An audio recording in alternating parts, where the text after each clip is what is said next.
Scott, du haut de la falaise, sentait d'un air poignant que la ville dans laquelle il habitait devenait de plus en plus impure. Derrière lui, cachait sa silhouette, 3 arbres profondément ancrés dans le sol. C'est alors que derrière lui vint à cacher sa silhouette, 3 arbres profondément inscrits dans le sol. Ancrés dans le sol, ces 3 arbres cachaient sa silhouette. Cette ville qui était pour le moins aujourd'hui infectieuse, envenimée, empoisonnée ou impure, il regardait ce purgatoire corrompu. Il regardait ce purgatoire corrompu, profondément souillé de l'intérieur. Il voyait sa propre ville natale impure, profondément souillée, empoisonnée par le virus. Il regardait ensuite, comme des cristaux de glace qui pouvaient se détruire les uns contre les autres, atterrir par terre, rejoindre le ciel, et ensuite, il vit sa vie se détruire à néant, souillée, contaminée, envenimée par un virus. Comme des cristaux de glace, il tenait par terre son empreinte, sa main qui était légèrement appuyée sur le sable mélangé à la terre, cette terre noire qu'on ne pouvait voir qu'à peine le jour et encore moins la nuit. La nuit, elle prenait l'apparence d'une terre noire, noire, sobre, presque invisible. Presque invisible, noire et sobre, cette terre qu'on ne pouvait voir le jour ni encore moins la nuit, devenait noire, sobre et presque invisible, palpable, mais pourtant on ne la voyait pas. À l'œil nu, c'était comme passer derrière un radar. À l'œil nu, c'était comme passer derrière un radar. On pouvait voir ce que l'on ne voyait pas. Nous pouvons seulement voir ce que nous ne voyons pas dans cette forêt, la nuit. Scott n'avait pas remarqué que lorsqu'il avait mis sa main par terre, c'était comme un radar. Il n'avait pas compris qu'il avait mis sa main à un endroit dans lequel une meute était morte. Il avait mis sa main sur une pierre froide et solide, sur laquelle était marquée une empreinte, un symbole, une spirale, faite de griffes, 4 griffes distincts qu'avait laissé une meute. Le jour de leur mort, de leur disparition, ou de leur condamnation, ils ne savaient pas ce qui leur était arrivé. Ils regardaient alors par terre, la main posée sur le sol, la terre froide comme des cristaux de glace qui se détruisaient les uns sur les autres, infectés ou encore corrompus. Ils regardaient sa ville, souillée, décharnée, emprisonnée et empoisonnée. Ils regardaient sa ville se détruire. Ils voyaient une image de sa ville natale. Face à ses yeux, il voyait une image de sa ville natale, corrompue, infectieuse, qui était en train de déteindre sur les autres. Cette image qui était en train de contaminer sa ville, de déteindre sur les autres, était impure face à ses yeux. Il voulait pertinemment sauver toutes les personnes qu'il y avait en bas, mais les seules choses qu'il voyait, c'était le noir, l'obscurité, le froid qu'il ressentait dans son dos, le long de sa colonne vertébrale, tout le long de ses mains, sur son bras, sur son avant-bras, jusqu'au plus profond de son corps, il ressentait du froid, de l'humidité, de la pourriture, de la moisissure. Comme lui-même, il avait été corrompu. Il ne l'avait pas été, mais comme si lui-même il avait été corrompu. Il ressentait la même chose. Une impureté. Il ressentait une impureté comme s'il avait été souillé, contaminé, envenimé ou encore empoisonné par ce virus. Il regardait l'horizon. L'horizon qu'il pouvait percevoir avant, qui était perceptible depuis cette falaise, n'était que des néons ou encore des maisons qui s'adossèrent l'une contre les autres. Ces maisons qui étaient adossées les unes contre les autres, qui s'adossèrent formant une ligne d'horizon parfaite, droite et alignée, ne laissant que transparaître la lumière de certains néons ou encore même de lampadaires au bord de la route. Ils regardèrent plus profondément. Aujourd'hui, ce qu'ils voyaient, c'était des feux, des maisons détruites, une ligne d'horizon qui n'était nullement parfaite, détruite et corrompue, impure. Il voyait cette ligne d'horizon. Il entendait des cris, des personnes se décharner les unes contre les autres. Il ne réagissait pas jusqu'à ce que Kira apparaisse derrière lui dans l'obscurité. Il entendit d'abord un bruit. Ils se retournèrent, posant sa main sur l'autre côté. Posant sa main sur l'autre côté, ils se retournèrent de la falaise, ne regardèrent plus la ligne d'horizon, et il vit apparaître Kira dans l'obscurité, avec son katana à la main.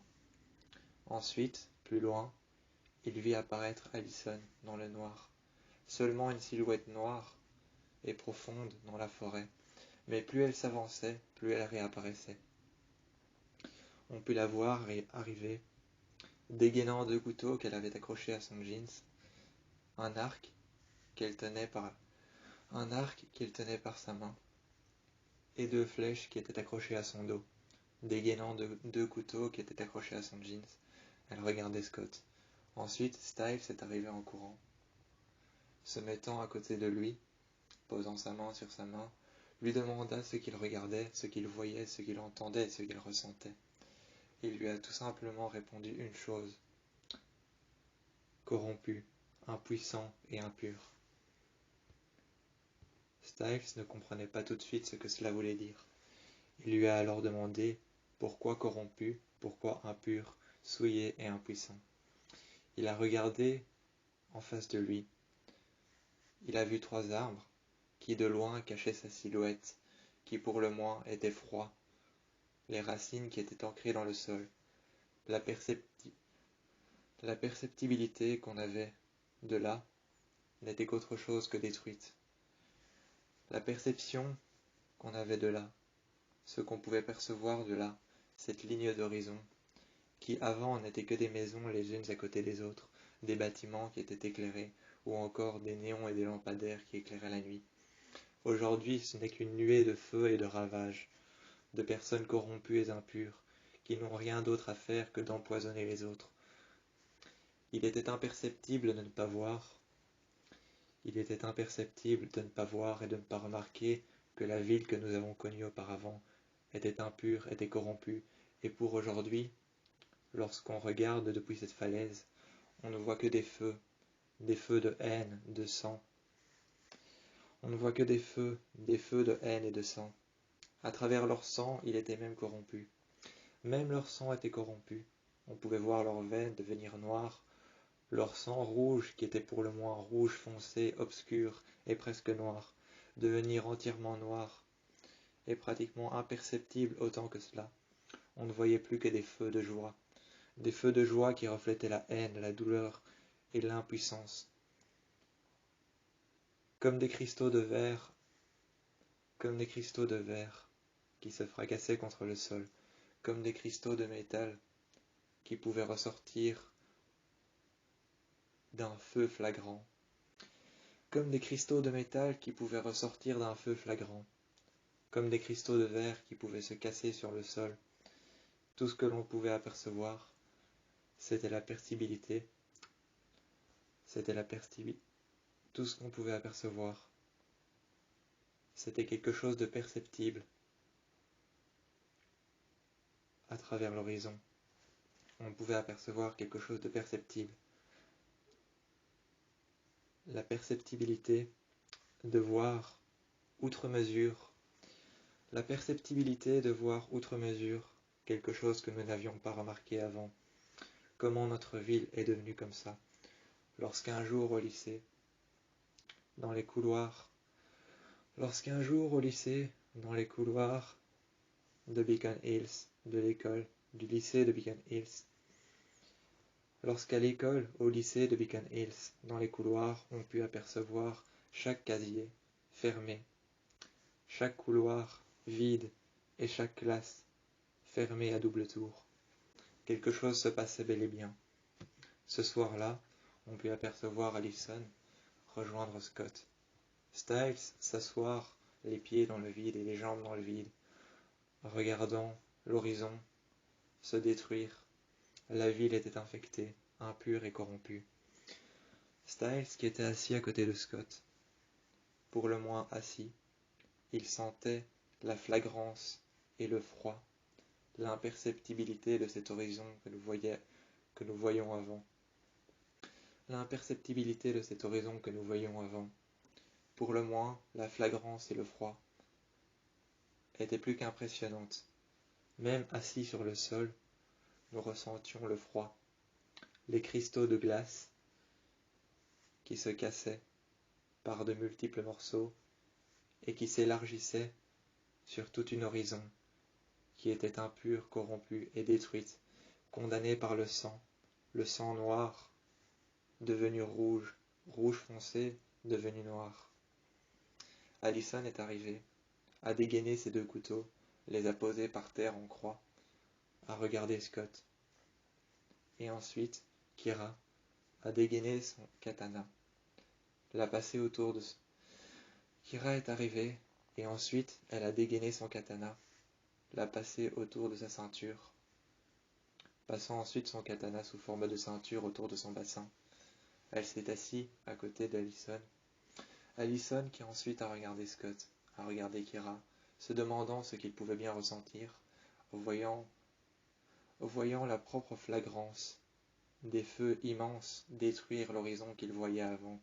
On avait l'impression que même les roches, que même la terre, que même les 3 arbres qui cachaient leur silhouette, face au vide, on avait l'impression que même ces 3 arbres-là étaient en train de suffoquer, de mourir.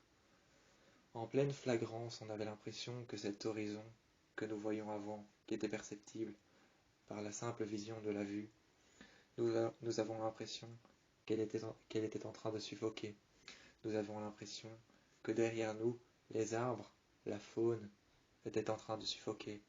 Y avait-il des cerfs dans la forêt, ou des biches, ou encore même d'autres animaux, tels que des lapins, ou encore même des furets? Y avait-il des furets, des lapins, des cerfs, des biches, ou encore même des élans? Même plus qu'autre chose, pouvait-il y avoir des lapins, ou encore des lièvres, qui étaient en train de suffoquer de cette infection? Cette infection, y avait-il des animaux qui l'avaient subie? Y avait-il des animaux infectés qui étaient partis peut-être en courant à l'intérieur de Beacon Hills, pouvant créer ainsi une suite interminable de souillés et de corrompus qui se combattaient les uns contre les autres? Une suite interminable de corrompus et de souillés qui se battaient les uns contre les autres. C'est comme ça qu'on les avait appelés désormais, les souillés et les corrompus. Plus personne ne pouvait rien pour eux, tout ce qu'ils savaient pour eux, c'était qu'ils allaient mourir, bel et bien. À un moment donné, ils allaient bel et bien mourir. C'était tout ce qu'on savait. Aujourd'hui, on les appelait les souillés ou les corrompus. Tout ce qu'ils savaient ressentir, c'était l'odeur du sang, l'odeur de la chair fraîche, ou encore même la rage, la haine et l'impuissance face à ce virus. C'est tout ce qu'ils savaient ressentir. Le lycée était vide, c'était la seule barricade qu'on avait, c'était le seul endroit dans lequel on pouvait avoir un endroit pour se retrouver. Le lycée était vide, les classes étaient vides. Les seules classes qui n'étaient pas fermées, heureusement pour nous, c'était bel et bien les classes de sciences et de chimie, les endroits dans lesquels on avait le plus accès à des choses qui pourraient nous aider. Les endroits comme la salle de sciences ou la salle de chimie étaient celles qui étaient les seules à être ouvertes. C'étaient les endroits dans lesquels on avait le plus accès à des choses qui pourraient nous aider potentiellement. Mais en dehors, c'était une ville impure, brûlant de feu, souillée par le sang, la chair fraîche, les corps qui s'empilaient en masse les uns sur les autres. On pouvait voir les souillés et les impurs combattre pour la haine, la rage et le sang, la chair fraîche, la domination et le pouvoir. On pouvait les voir se combattre. C'était un spectacle impur et corrompu. On pouvait les voir combattre le sang pour le sang, la chair pour la chair. On pouvait les voir en pleine rage, en pleine haine, combattre pour le pouvoir. Seulement, de temps à autre, la ville restait silencieuse.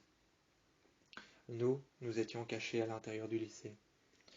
Nous essayions pertinemment, sur des animaux que nous avons retrouvés morts, Nous essayons pertinemment, avec la mère de Scott, Melissa, de trouver des indices. Pouvait-il y avoir des indices que nous allions trouver en classe de chimie? En classe de chimie, y avait-il des indices que nous allions trouver grâce aux chimères telles que Théo? Y avait-il des indices que nous allions trouver, peut-être aussi grâce aux Wendigo? Y avait-il des indices que nous allions trouver? Les chimères, les Wendigo, n'apportaient que leur aide afin de pouvoir trouver un combat loyal et semblable à celui qu'il y avait dehors. Il fallait se battre et trouver un moyen de régler le problème, d'irradier le virus et de faire en sorte qu'il disparaisse. Nous n'étions qu'au début du combat, mais nous allions nous acharner. Nous n'étions qu'au début du combat, mais il était sûr et certain que chimère ou loup-garou, loup-garou ou Wendigo, Wendigo ou Banshee, Banshee ou loup, coyote ou même quoi que ce soit, coyote ou loup-garou, chimère ou Banshee, Banshee ou encore Wendigo, quoi que ce soit comme être surnaturel.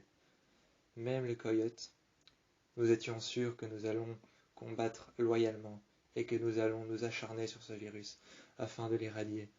Seulement, il fallait maintenant comprendre comment il fonctionnait, comment les souillés et les corrompus fonctionnaient. Cette ville impure qui nous entourait, dans laquelle nous étions enfermés dans la salle de classe, dans le lycée, n'était plus que destruction et d'infâmes feux de joie qui ne ressentaient plus que l'odeur du sang et l'odeur de la chair fraîche, le combat et la puissance, le pouvoir qu'on pouvait ressentir dehors. Il n'y avait rien d'autre que ça, rien d'autre que le pouvoir. Nous sommes sortis et derrière nous, nous avons vu des voitures retourner sur leur propre toit, prendre feu, des alarmes incendie, déclenchées dans des bâtiments. Nous avons vu des alarmes incendie déclenchées dans des bâtiments, des feux de joie qui sentaient le sang et la chair fraîche, des corrompus et des impurs qui étaient en train de mutuellement se tuer. Ensuite, nous avons vu un bâtiment totalement abandonné, dans lequel le système électrique fonctionnait encore. Nous nous y sommes reclus, et nous avons remarqué qu'il y avait un corrompu mort. Nous avons fait acte de silence. Nous avons fait acte de silence. Nous avons été aptes à garder le silence. Nous avons été aptes à garder le silence durant une demi-heure avant que le corrompu ne se réveille. Nous sommes restés là, nous avons fait acte de silence. Le corrompu est parti en courant, et ensuite, nous l'avons vu courir dans le feu, en ressortir de l'autre côté. Son corps était en feu et sentait la chair fraîche jusqu'ici. Rien d'autre de plus malsain ne pouvait se produire. Nous sommes restés là en faisant acte de silence. Nous sommes restés là longtemps, 2 à 3 jours en faisant acte de silence. Rien d'autre de plus malsain ne pouvait se produire que de voir un corrompu étalé et mort devant nous, sentant le sang et la chair fraîche. Il est parti en courant, ne s'est plus jamais retourné, a couru vers le feu, et ensuite a traversé les flammes. Il est ressorti en feu, et s'est effondré 3 mètres plus loin, sur une voiture qui était retournée sur son propre toit. Son alarme fonctionnait tout le temps, et la voiture, retournée sur son propre toit, ébruitait la ville qui était silencieuse. Silencieuse et infâme, cette alarme, qui fonctionnait toujours, cette voiture retournée sur son propre toit, ébruitait la ville, et assourdissait même la ville. Les Wendigo en devenaient aveugles, au point de ne plus savoir entendre, ou même retrouver leur piste. Les Wendigo devenaient aveugles, sachant qu'il y avait un virus en ville. Il nous fallait découvrir pourquoi les Wendigo devenaient aveugles et ne retrouvaient plus leur piste. Ensuite, perdus dans la ville, comme perdus et dépourvus de tout sentiment, les Wendigo s'acharnaient les uns contre les autres. Lydia, elle, n'avait plus aucune vision. Moi, je n'avais plus aucun endroit dans lequel me réfugier. Il fallait que je me réfugie avec Allison, avec Malia, avec Théo et avec tous les autres. Il fallait que je me réfugie avec Théo, Malia et Allison, les plus importants, et les autres aussi. Tout du moins, je ne savais pas comment faire, Décemment, je voyais que dehors c'était l'anarchie. Il n'y avait plus rien d'autre que des cendres, des voitures sur le toit, des accidents, des voitures qui brûlaient. Nous avons alors vu un bus lorsque nous sommes sortis dehors pour la première fois. Lorsque nous sommes sortis dehors, nous avons vu un bus traverser l'entièreté d'une grande route, sans même s'arrêter. Ce bus était en feu. De l'intérieur, il y avait plein de personnes qui tapaient contre les vitres. Nous pouvons voir leur empreinte laisser du sang sur les vitres. Il n'y avait plus que leur corps à l'intérieur, brûlé et calciné. Ce bus sentait la chair, d'aussi loin que je me souvienne, ce bus sentait la chair, le sang, et j'avais l'impression qu'à l'intérieur il y avait un pouvoir immense qui renfermait ces personnes. Ce bus avait traversé l'entièreté de la rue sans même s'arrêter. Il était en feu, je pouvais voir à l'intérieur des cadavres frappés contre la porte, frappés contre les murs et les parois, je pouvais les voir et les ressentir. Je pouvais les voir et le ressentir, ils frappaient contre les parois, contre les murs de l'école, du lycée. Contre les murs du lycée, de l'école, je pouvais les voir, certains étaient sortis et étaient encore en feu. Je sentais la chair calciner et leur cœur s'arrêter de battre. Leurs poumons cessaient de respirer. Ils frappaient contre les murs, ils essayaient de rentrer. Pertinemment, je voyais sur le côté Corée qui était plus que préoccupé. Et derrière nous, il y avait ce bus, qui continuait sa course tout le long d'un grand autoroute. Tout le long d'une grande route, il y avait encore la perception de ce bus qui continuait sa route. Nous sommes rentrés à l'intérieur du lycée et nous avons encore la perception de ce bus qui continuait sa route. Tout le long de l'autoroute, il continuait. Il ne s'arrêtait pas, comme si le frein à main n'avait pas été mis. Comme si le frein à main n'avait pas été enclenché, il continuait sa route jusqu'à s'écraser dans un grand lac. Jusqu'à s'écraser dans un grand lac, il continuait sa route. Il était en feu, je pouvais voir à l'intérieur des personnes qui elles-mêmes frappaient contre la vitre, laissant des traces de sang. Leur chair était en train de brûler, leur corps était en train de brûler. Leurs cris étaient en train de s'étendre à travers toute la ville. La ville était pour le moins silencieuse, mais les seules choses qu'on entendait, c'était les crépitements du feu, les voitures qui roulaient, le bruit des accidents, le bruit sourd des accidents, les crépitements du feu, les alarmes incendies, les alarmes de voitures, les cris qui s'étendaient à travers toute la ville, laissant un écho derrière eux. Nous étions préoccupés et plus que stressés à l'intérieur de l'école, à l'intérieur du lycée. Nous étions préoccupés et plus que stressés. Je pouvais voir Styles qui essayait pertinemment de comprendre comment et pourquoi. Je voyais Corey près de la porte qui essayait pertinemment de comprendre comment et pourquoi. Faisant les 100 pas, il marchait, il regardait dehors de temps en temps, mais plus ou moins rien d'autre. Plus ou moins rien d'autre. Il regardait de temps en temps dehors, il marchait en faisant les 100 pas. Il s'arrêtait à la porte, entendant des cris qui résonnaient à l'intérieur du lycée. Cela n'étaient pas des personnes qui se trouvaient à l'intérieur, prisonnières. Ce pouvaient être des fugitifs qui étaient restés dehors. Tentant de survivre à ce que nous appelons l'apocalypse toxique. Étaient-ce des fugitifs ou des mercenaires qui tentaient pertinemment de survivre grâce à leurs armes dehors? Mais cela n'était pas trop tôt, car nous pouvons les apercevoir tentant de survivre grâce à leurs armes. Mais cela s'arrêta aussitôt que nous avons regardé dehors. Il n'était pas trop tôt que cela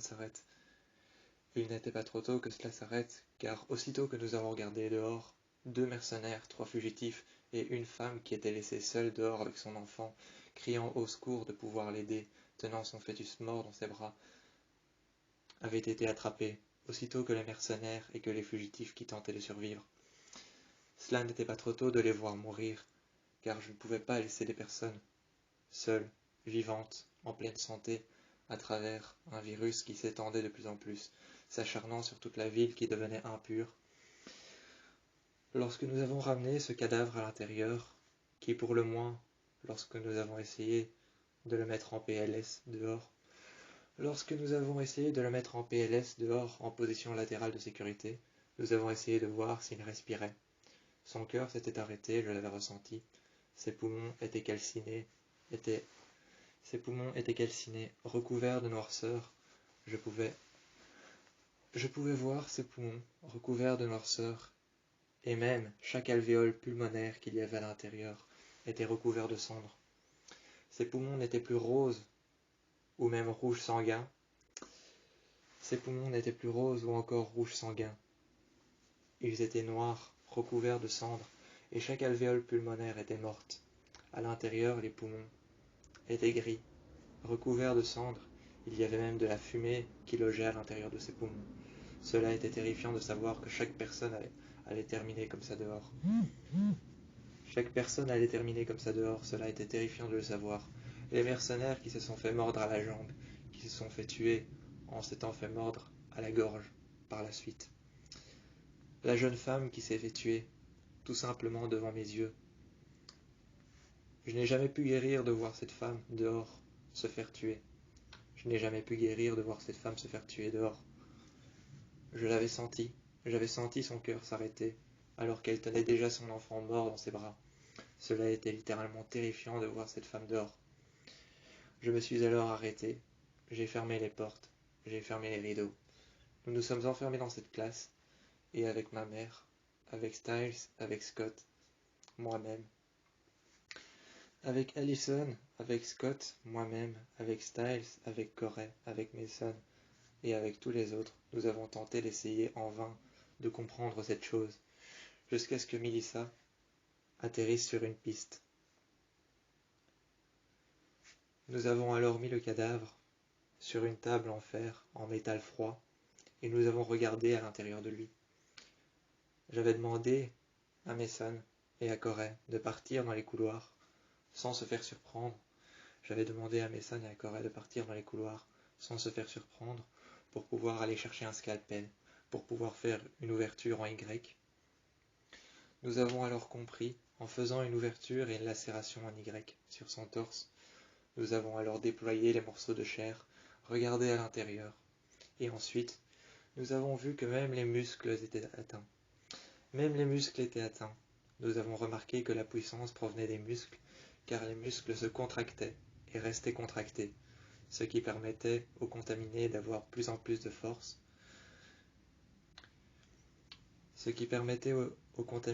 de plus en plus de force, car les muscles se contractaient. Ensuite, nous avons regardé à l'intérieur du lobe frontal. Après le lobe frontal, nous avons regardé à l'intérieur du crâne. À l'intérieur du crâne se trouvait son cerveau. Nous y avons trouvé quelques indices, tels que les neurones qui étaient atteints d'une rage intense. Les neurones n'étaient plus complets. Il n'y avait plus tout ce qu'il y avait dans l'enceinte d'un seul neurone. Les neurones n'étaient plus complets, tout comme les molécules du corps n'étaient plus entières. Les molécules du sang n'étaient plus les molécules d'avant. Les molécules du sang n'étaient plus celles d'avant, les molécules d'un simple sang qui provenait de n'importe qui n'étaient plus comme avant. Constituées de molécules blancs ou de molécules rouges, il s'agissait maintenant de molécules noires ou de molécules grises. Il s'agissait maintenant d'une molécule noire, une molécule grise et une molécule bleue. La molécule bleue contenait la rage et l'impertinence. La molécule bleue contenait la rage et l'impertinence. La grise contenait la noirceur, la haine. Et la blanche, elle, avait été irradiée et remplacée par la grise, qui elle-même contenait la rage, le pouvoir, et la haine était contenue dans la blanche et la noire. Il y avait la noire, la bleue, la blanche et une molécule en plus dans le sang. Ensuite, nous avons regardé dans le lobe frontal, et nous avons vu que les neurones étaient atteints eux aussi. Il manquait certaines choses qui avaient été irradiées et remplacées. Par la suite, nous avons regardé les neurones. Nous avons comparé un neurone briève et normal à un neurone contaminé. Celui-ci était atteint d'une rage folle. Le neurone se dupliquait, se multipliait encore et encore, afin d'atteindre des stades de violence inaptes et inhumains.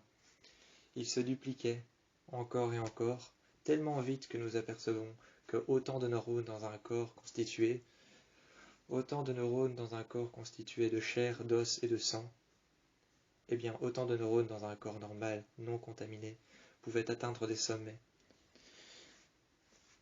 Les neurones contaminés se dupliquaient, se multipliaient et devenaient de plus en plus puissants.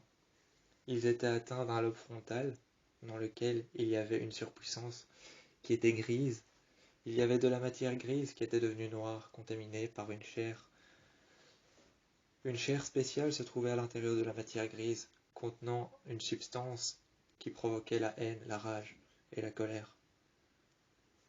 Les neurones étaient surdimensionnés et se dupliquaient, encore et encore. Nous avons regardé tout ce qu'il y avait dans un neurone humain. Nous avons parcouru chaque étape. Étape après étape, nous avons parcouru un neurone humain. Il y avait beaucoup de choses qui avaient changé. Il y avait l'hexagone qui était apparu. L'hexagone était un endroit dans lequel se trouvait la molécule bleue, la molécule noire et la molécule grise, ainsi que la molécule blanche qui était une molécule qui contenait la rage. Ces molécules se trouvaient dans l'hexagone. Ensuite, il y avait les synapses. Il y avait les synapses, les neutrons, les mitrochroniques, les andrides. Il y avait beaucoup d'autres choses. Il y avait le nœud d'Harvard. Il y avait la myéline de Jane. La myéline de Jane était une molécule qui accompagnait le neurone durant sa mutation. La myéline de Jane, c'était une mutation d'un neurone accompagnant le reste des molécules qu'il y avait tout autour, telles que le synapse, qui devenait alors mort et qui s'autodétruisait tout seul. On l'avait appelé la molécule de Jane, tout simplement parce qu'une Jane Doe est une personne retrouvée morte sans identité. Une personne retrouvée morte sans identité était appelée une Jane Doe. La myéline de Jane était en fait une molécule qui détruisait le neurone, neutron par neutron, ainsi qu'il atteignait ensuite le noyau. Il atteignait ensuite le noyau et l'appareil intérieur dans lequel se trouvait la chair noire contaminée. La chair noire contaminée était ensuite répandue à travers tout le neurone, qui ensuite s'atrophiait et diminuait. Seulement le neurone diminuait, devenait ensuite un hexagone, qui ensuite, une andride, sera contaminée. Cette andride se multipliera, se dupliquera, et ensuite fera apparaître dans les synapses, il fera apparaître ensuite ce que l'on appelle la molécule blanche, la molécule bleue, la molécule grise et la molécule noire. La molécule noire était la première à apparaître, car elle contenait la contamination. La molécule grise était la deuxième, car elle contenait la rage. La troisième était la blanche, car elle contenait la haine. Et ensuite il y avait la bleue, qui, elle, faisait part de sa molécule en faisant en sorte qu'un neurone ou un autre se duplique, se multiplie. Et ensuite, c'est comme ça qu'apparaissait le virus. Il se multipliait grâce à 4 neurones distincts, le bleu, le blanc et le noir. Atteignant juste le noyau, la myéline de Jane, c'était cette molécule qu'il fallait détruire. La myéline de Jane était la molécule qu'il fallait détruire, car celle-ci faisait ensuite un nœud qui se trouvait au milieu du sang. Au milieu du sang se trouvait un nœud dans lequel se trouvaient les 4 molécules. Certaines veines étaient parfois bouchées par les artères, et par la suite, le nœud dans lequel se trouvait la molécule bleue, blanc, noire, grise, et voire même la molécule blanche ou rouge qui serait restée. À l'intérieur se trouvaient plusieurs molécules qui s'agitaient, et qui par la suite devenaient de plus en plus agitées. Ces molécules qui devenaient de plus en plus agitées atteignaient ensuite le noyau qui se mettait ensuite à pourrir, à disparaître, et puis ainsi que le noyau était irradié, la molécule de Jane pouvait enfin atteindre l'intérieur. Atteignant l'intérieur de ce qu'on pouvait appeler un neutron, elle se dispersait à travers chaque neurone. À travers chaque neurone, elle était à cheval sur le fait de détruire chaque chose qui pouvait se trouver à l'intérieur. Ensuite, l'hexagone apparaissait et détruisait l'intérieur de l'extérieur. Par rapport à l'extérieur qui était déjà bel et bien détruit, c'est à l'intérieur que se trouvait l'hexagone, brûlant l'intérieur et faisant disparaître le noyau, le nucléole, les membranes et beaucoup d'autres choses. Les nucléoles, les membranes et beaucoup d'autres choses disparaissaient, ainsi que le noyau qui était atteint en premier par les 4 condiments qu'il y avait à l'intérieur. Les 4 condiments principaux qui étaient à l'intérieur de ce qu'on pouvait appeler la molécule du virus étaient la molécule bleue, noire, rouge, blanche et grise. Ces 4 molécules atteignaient ensuite le noyau qui serait ensuite détruit. Ensuite, il y avait les drides. Les drides étaient des petits condensés nerveux qui atteignaient ensuite l'intérieur du lobe cérébral. Les drides, autrement appelés aussi les drills, étaient des petits condensés nerveux d'énergie qui atteignaient le noyau de l'intérieur du neurone, qui ensuite était noyé, baignant dans son propre sang.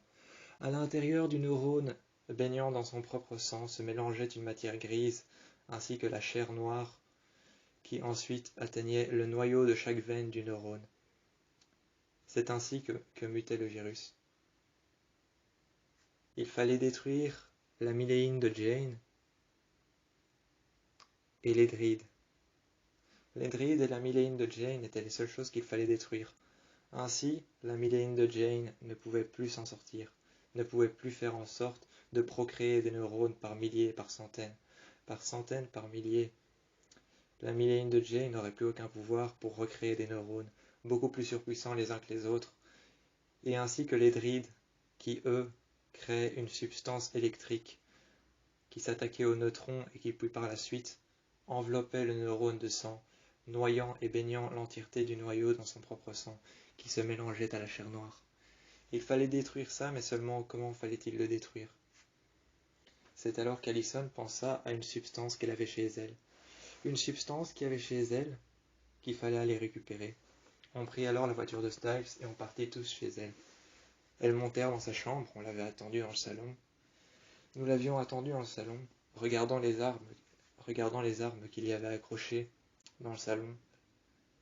Je vis alors Styles, derrière moi, s'amuser avec une arme qui était non chargée. Je la repris de ses bras, et je lui dis, en la réaccrochant au mur, de ne pas faire semblant de jouer avec une fausse arme. Ça reste une arme, même non chargée. Allison est redescendue, a regardé Styles derrière moi, et a dit, Amalia, en pointant Malia du doigt, et en pointant Scott du doigt, elle nous a tout simplement dit, Styles a encore joué avec une arme. Nous avons tout bêtement ri durant une petite minute, et Styles s'est retourné. L'air de rien, Allison l'a regardé et lui a dit de tenir un bocal vide, à l'intérieur duquel il y avait quelque chose qui était en train de pousser. Une racine, qui ne contenait aucune plante au-dessus d'elle, seulement une racine. C'était une racine sur laquelle au-dessus il n'y avait aucune plante, seulement une racine sous terre. C'est pour ça que le bocal était transparent. Nous avons tenu ce bocal pendant longtemps, nous avons regardé, et Allison nous a expliqué que c'était une plante à de multiples toxines, qui, lors de sa croissance, cette plante à de multiples toxines, ne fait que grandir, encore et encore, élaborant des systèmes plus infectieux les autres que les autres. Élaborant des systèmes plus infectieux les uns que les autres, cette plante, cette toxine qu'il y a à l'intérieur de cette racine, élabore des substances toxiques qui deviennent de plus en plus grandes et de plus en plus puissantes. Peut-être que celle-ci, la suivante qui sera élaborée, pourra peut-être tuer la myéline de Jane et ce que l'on considère comme des spasmes électriques qui font grandir les neurones. Nous avons alors pris ça le plus loin possible et nous avons remarqué qu'elle élaborait des toxines beaucoup plus puissantes que celles que nous pensions être le virus. Le condensé de la toxine qu'il y avait à l'intérieur détruisait les neurones un par un. Nous n'avions plus aucune alternative. C'était maintenant une conspiration. Mais il fallait par la suite créer l'échéance de ce virus. Il fallait pouvoir l'arrêter. Seulement Allison n'avait aucun pouvoir sur le virus, tout comme moi, je n'avais aucun pouvoir sur le virus. Derrière moi, il y avait Scott. Derrière moi, il y avait Styles. J'étais donc debout, et je regardais dehors. J'étais assis à la fenêtre, et je défaisais mes chaussures. J'étais assis à la fenêtre, et je défaisais mes chaussures. Derrière moi, il y avait Scott, et il y avait Styles, qui était assis par terre, et qui regardait une planche. Une planche en bois, de 1 mètre sur 1 mètre, sur laquelle Styles avait fait un plan des champs telluriques, ainsi que de Beacon Hills, avec un feutre blanc, avec un feutre noir, avec un feutre vert, un feutre jaune et un feutre orange et rouge. Ils avaient fait un plan des champs telluriques. Rouge pour là où c'était les plus violents, orange pour là où c'était violent, mais tout au moins beaucoup moins que ce qu'ils pensaient, jaune là où c'était le moins violent, bleu là où c'était le plus calme, vert là où il n'y en avait pas. C'est alors que je les regardais faire un plan. Moi, je m'étais sagement assis près de la fenêtre. J'avais ouvert la fenêtre, et j'avais regardé dehors. Je voyais deux femmes dehors, décharnées sur le sol. Ces deux femmes avaient des crocs à la bouche, avaient les yeux rouges, le pelage noir, couvert de sang. Leurs pattes elles-mêmes étaient couvertes de sang. Et je pus voir leurs pattes couvertes de sang. Il était bel et bien temps que la déchéance de ce virus arrive. J'ai vu ces deux femmes se déchaîner par terre, sur le sol. Le macadam, le béton qu'il y avait par terre, le macadam qu'il y avait par terre, sur le parking. Je voyais ces deux femmes devant moi, et soudainement, je regardais leur pelage. Je me rapprochai de la fenêtre, et je me suis donc assis sur l'appui de fenêtre. J'ai mis une chaise en dessous de la fenêtre, pouvant ainsi mettre mes pieds dessus. J'ai regardé ces deux femmes, et j'ai vu ces deux femmes qui griffaient avec leurs ongles. Elles griffaient avec leurs ongles, de manière déchaînée, dépourvues de ce qu'elles faisaient. Elles n'avaient aucune idée de ce qu'elles faisaient. Dépourvues de ce qu'elles faisaient, comme amnésiques, mais enragées, déchaînées, et même voire pire que ça, en pleine rage, en pleine haine. On ne sait pas ce qu'elles haïssaient, ou même quoi que ce soit. Je ne savais pas ce dont elles haïssaient, pourquoi elles étaient en pleine rage, mais je voyais ces deux femmes, le pelage qui était crispé vers le haut, leur pelage noir, qui était recouvert de cendres, car avant leur pelage était gris. Gris, aujourd'hui recouvert de cendres et noir, je pus voir les cendres qu'il y avait tout autour d'elles, tomber du ciel comme de la pluie. Comme de la pluie, je pus voir les cendres tomber du ciel, et ensuite je regardais leur pelage, dans lequel j'ai pu sentir l'odeur du sang. Je regardais ces deux femmes se déchaîner contre le macadam, le béton du sol, du parking, et je pus voir ces deux femmes se déchaîner contre le béton. Des traces de griffes avaient été laissées exactement à l'endroit où elles étaient. Ensuite, je les regardais. Elles m'ont regardé, et leur regard a figé le mien. Leur regard a figé le mien, comme si elles avaient peur, ou qu'elles ne savaient pas. Je ne sais pas si elles ne savaient pas, ou si elles avaient peur, si elles se demandaient, si elles se posaient des questions. Je n'en avais aucune idée. Je me suis alors assis en face de Styles et Scott, qui étaient en train de préparer un plan visiblement pour échapper aux personnes contaminées. C'est alors que je me suis assis près d'eux, et Allison s'est assis à côté de nous. Nous étions à 4 autour d'une planche de 1 mètre sur 1 mètre. Chacun avait un bord, chacun avait un endroit sur lequel il était assis. Je regardais Allison qui, une nouvelle fois, prit son cube de privation sensorielle. Avec des gants qui étaient en latex et en cuir, elle prit son cube de privation sensorielle. Elle nous expliqua une nouvelle fois sa plante, comment elle fonctionnait, qu'elle n'avait aucun intermédiaire avec le monde extérieur, qu'elle n'en avait jamais eu, car c'est une racine, et qu'aujourd'hui elle est enfermée dans une cuve de privation sensorielle, notamment un cube plus précisément, qui est fait de latex, de verre et même d'une matière spéciale transparente pour éviter les toxines. Pour éviter les toxines, cette matière spéciale transparente, le plastique, ainsi que même le verre et cette matière transparente, le verre, le plastique, et même ce cube serait fait d'une matière spéciale dont seul son père connaît le nom. Elle a donc évidemment avoué à Scott que cette plante ce n'était pas la sienne, mais celle de son père, qu'elle vivait au milieu des centaines d'aconites qu'il pouvait collectionner dans l'armurerie. Elle vivait seule, éloignée des centaines d'aconites qui pouvaient être enfermés dans cet endroit. Dans cet endroit, l'armurerie, se trouvaient des fusils, des flingues, des guns, des shotguns. À l'intérieur de l'armurerie se trouvaient des shotguns, des flingues, à l'intérieur desquels il y avait aussi un aconite, une arme, un aconite, une arme, un aconite et ensuite une arme. De chaque sorte différente se trouvait un aconite, une arme, alternativement comme ça, jusqu'à en voir un cube transparent, en verre, en plexiglas et en une matière de plastique transparent spéciale pour pouvoir éviter les toxines et le noyau de cette plante qui s'avère être la racine. Cette plante n'était qu'une racine, une racine blanche et brune, pratiquement noire au-dessus. Cette racine avait un noyau noir qui était tout au-dessus, ainsi que la racine qui était blanche, avec un gris opaque par-dessus, sur lesquels s'éloignaient de certaines racines qui poussaient le long des parois de la bouteille.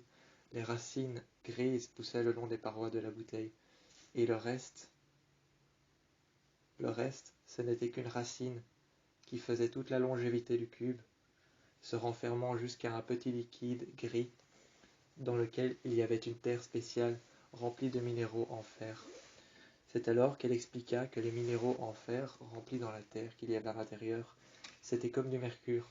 Le mercure était comme une aide à cette plante, un trépied ou même un tuteur.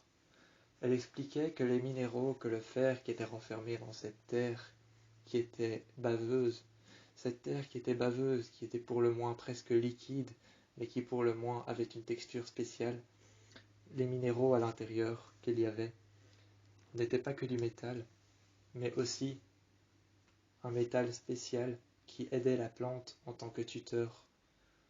Ces minéraux, c'était du mercure. Le mercure était à présent une matière toxique dont on avait évalué la toxicité. On en avait évalué la toxicité. Et le mercure était une aide à cette plante qui, pour le moins, comme elle l'avait dit, était une plante végétale, hautement toxique, une plante verte qui s'avère être une racine, qui ne pousse qu'en Amérique du Sud, dans les terres qui sont remplies de minéraux et de fer.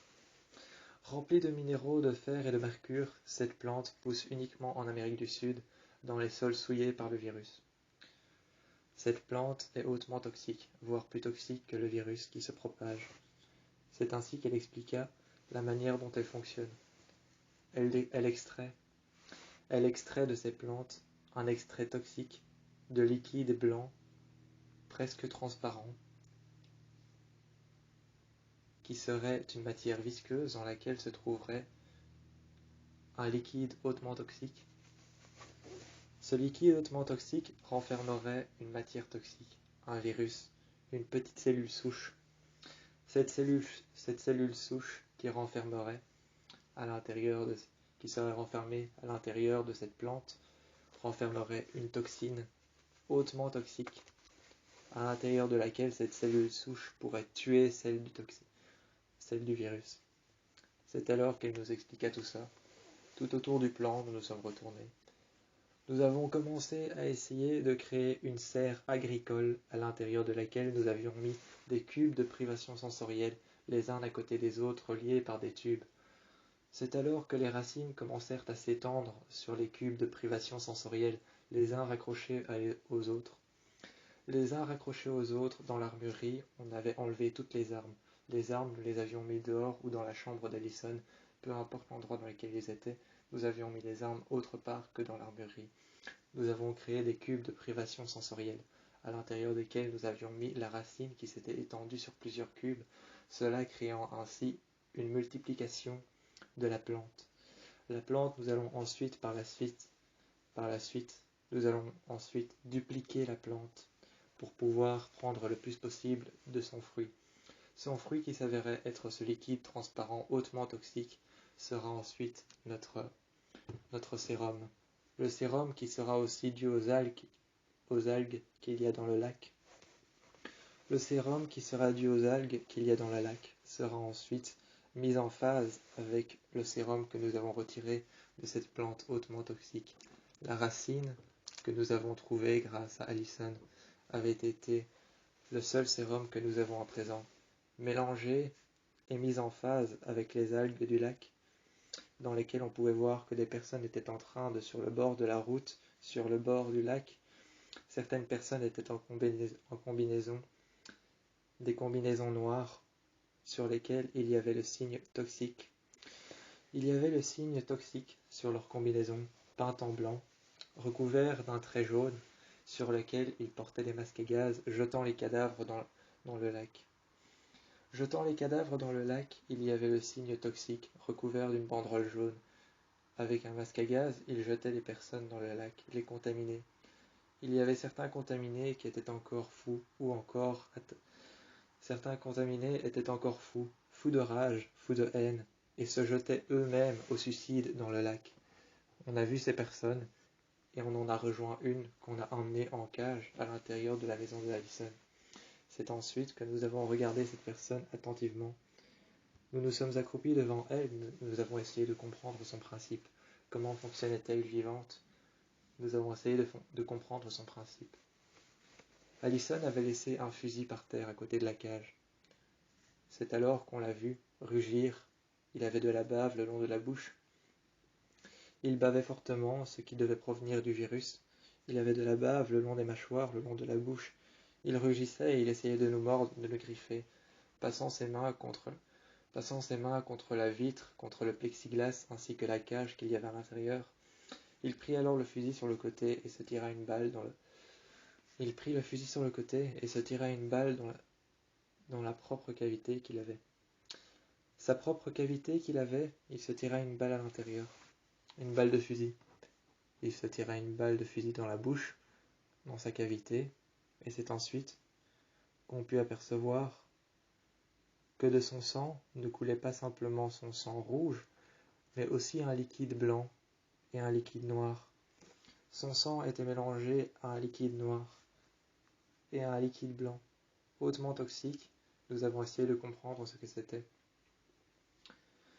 C'est alors que nous nous sommes dit que c'était peut-être ce que produisait la glande qu'il y avait à l'intérieur. La glande qu'il y avait à l'intérieur du neurone produisait peut-être un liquide blanc et noir qui provenait peut-être de ce que l'on pouvait appeler la glande bleue, la glande rouge, la glande bleue, la glande rouge, la glande blanche, la glande noire, grise et blanche. Ces glandes qui avaient été créées par le sang détenaient tous un aspect haineux, rageux. Et c'est alors que ces glandes qui avaient été créées, noyant ainsi l'intérieur du neurone et noyant ainsi le noyau du neurone dans son propre sang et dans sa propre chair noire. Les glandes bleues, noires, rouges et blanches avaient été contaminées par ces glandes noires, grises et blanches, ainsi que la bleue, qui contenait tous les aspects de la colère. Ensuite, nous avons fait une analyse sur cet homme, et nous avons remarqué seulement plus tard dans la forêt. Nous avons remarqué seulement plus tard dans la forêt qu'il y avait un bunker dans lequel se trouvait Gérard, le grand-père de Allison. Lydia avait ouvert la porte, car la porte avait été scellée par la rouille. On ne pouvait plus l'ouvrir, nous avons pourtant essayé à plusieurs reprises. À maintes et maintes reprises, nous avons essayé. Hurlant une nouvelle fois, 3 fois d'affilée, hurlant une nouvelle fois, Lydia fit exploser la porte, rentrant à l'intérieur. Nous pouvons ainsi voir la personne qu'il y avait. C'était le grand-père d'Allison, allongé sur un lit. Il n'avait même plus conscience de là où il était. Le hurlement de Lydia avait fait tomber un pic qui raccrochait le lustre au plafond. Ce pic raccrochait le lustre au plafond, mais le cri de Lydia l'avait fait céder et l'avait fait tomber, transperçant ainsi Gérard. Il était mort, mais aussi rapide que ça pouvait l'être. Allison n'était ni triste et n'avait ni peur. Allison n'avait ni peur et n'était ni triste du fait qu'il soit mort comme ça, car sa mort avait été rapide et sans douleur. Ensuite, une mort indolore qu'il avait eue. Nous sommes partis. Nous ne sommes jamais revenus. Nous l'avons laissé pourrir. Et nous sommes revenus le lendemain. Prétendant ne jamais revenir, nous sommes revenus. Et tout de même, nous avons vu un contaminé manger son corps. Et nous avons compris seulement plus tard, grâce à la mère de Kira, qu'il s'agissait de roches, des roches métamorphiques, qui étaient hautement toxiques en 1650 et qui avaient fait part d'un virus dans toute l'Amérique du Sud et que les thérianthropes avaient adopté pour pouvoir tuer leurs défunts. Pour pouvoir tuer les défuntes mères, les défunts pères ou les défunts enfants d'une femme qui était déjà morte, pour ne pas être contaminés, les roches métamorphiques avaient servi en 1650 aux thérianthropes durant une guerre qu'ils avaient menée avec des démons et des êtres surnaturels, notamment Kira et son Okitsune. Notamment Kira et le Kitsune, notamment le Nokitsune. Une guerre contre ces deux êtres surnaturels, Kira et le Kitsune, Kira et le Nokitsune dont sa mère lui avait parlé. Eh bien, cette guerre qu'ils avaient menée, les thérianthropes s'étaient servis de ce virus pour pouvoir tuer leurs défunts qui avaient cédé à la guerre, qui étaient morts de manière indolore. Ensuite, on comprit que l'électricité pouvait être aussi un rappel de ce virus. L'électricité pouvait être un rappel de ce virus car il était aussi une source d'énergie. L'électricité, toute personne ayant un rapport électrique, ne serait-ce qu'avec un conduit électrique, ou encore ne serait-ce qu'avec quelque chose qui aurait pu lui lancer un drill, un contact électrique avec un conduit, l'électricité pourrait tout de même enclencher ce drill à l'intérieur de son neurone et lancer le processus pour pouvoir le tuer. Mais c'est par la suite que nous avons dispersé cette racine sous la forme de gaz et que nous avons trouvé comment faire disparaître le drill et la mélanine de Jane. Nous avons compris comment faire disparaître la mélanine de Jane et faire disparaître la drill. Pour faire disparaître la drill, il fallait tout simplement, avec une aiguille, piquer dans la medulla oblongata. Il fallait ensuite piquer une nouvelle fois, non pas dans la medulla oblongata, mais atteindre la glande pinéale, et c'est là qu'il fallait piquer pour détruire la mélanine de Jane, car tous les neurones partaient de là. Tous les neurones, pour les contaminer, partaient de cet endroit qui était la glande pinéale, tout partait de là. Nous avons alors piqué la glande pinéale et nous avons récupéré le virus. Nous l'avons introduit dans le sérum et nous avons piqué la glande pinéale et les veines. Une fois parcouru les veines, la glande pinéale ainsi que la medulla oblongata, le virus devenait mort. et ne faisait plus surface. Il disparaissait. C'est ainsi que nous avons perdu tout le monde. C'est alors que cette nuit-là, lorsque nous avons perdu tout le monde, se dressait devant nous ma maison, celle de ma mère. C'est alors que se dressait devant nous ma maison. Nous l'avons longtemps regardée, et nous avons aperçu 2 silhouettes se battre à la fenêtre. Styles était perplexe à l'idée de rentrer.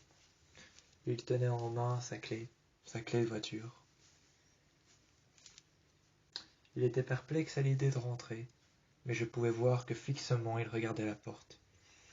De l'autre côté, il y avait Allison, qui était debout, accompagnée de Lydia, qui était adossée sur le devant de la voiture de Styles. Et je pouvais voir Lydia adossée sur la voiture de Styles, adossée sur le pare-choc, à côté de Allison, qui, elle, n'était pas du tout méfiante. Elle était plutôt confiante à l'idée de rentrer. Je la voyais enfiler ses gants. Je la voyais dégainer son arc, s'accroupir par terre, me regarder de haut, avec le regard vers le haut. Pourtant, tout autant en train de regarder ses flèches, le regard vers le haut, elle me regardait, et elle était accroupie par terre. Elle dégainait son arc, et je pouvais la voir mettre ses gants. L'un après l'autre, elle avait l'air sûre de ce qu'elle allait voir à l'intérieur. Moi, je n'étais pas du tout méfiant, j'étais encore moins confiant.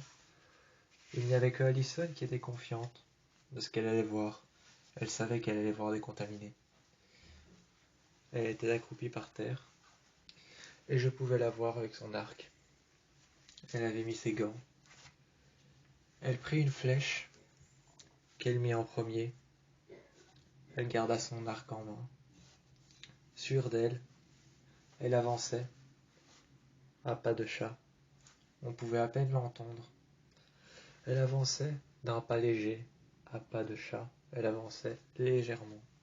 On pouvait à peine l'entendre lorsqu'une pierre qui dépassait de l'entrée de ma maison